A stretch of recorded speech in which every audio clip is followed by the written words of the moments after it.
Hello everyone. Today I'm going to speak about pros and cons of social media. Imagine waking up tomorrow morning and social media no longer exists. No notifications on your phone, no Instagram, no TikTok, no Snapchat. What would your first reaction be? Relief or empathiness? This question shows us something important. Social media is no longer just a technology.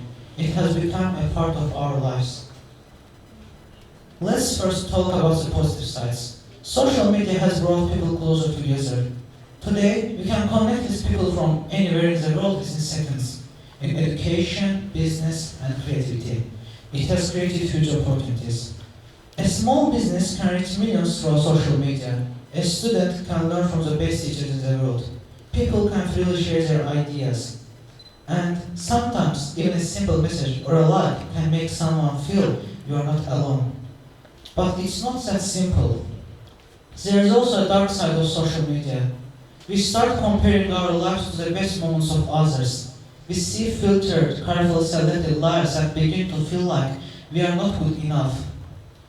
This can lead to low self-esteem, anxiety, and even addiction. What's even more interesting is that social media platforms are not random. They are designed to keep us there as long as possible.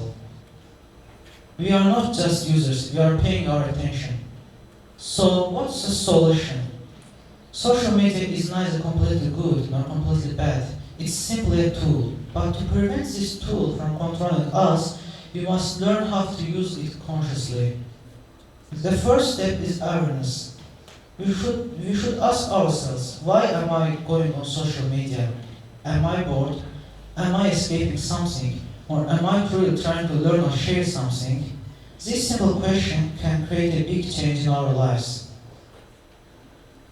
The second step is setting boundaries. Just like everything else, social media should have limits.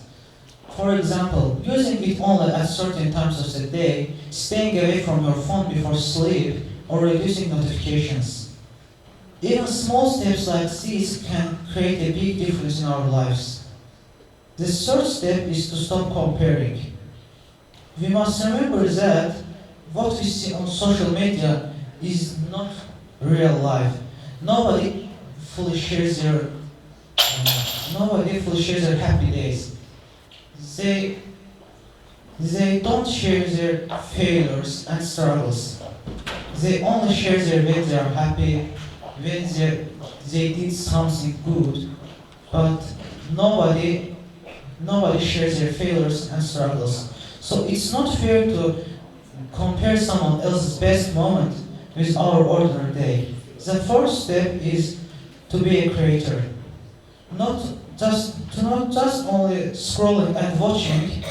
We should share our ideas, what we learn, or create meaningful content. This makes us more valuable and active users. And most importantly is that we should not forget real life, real relationships, real face-to-face conversations, and time spent with family.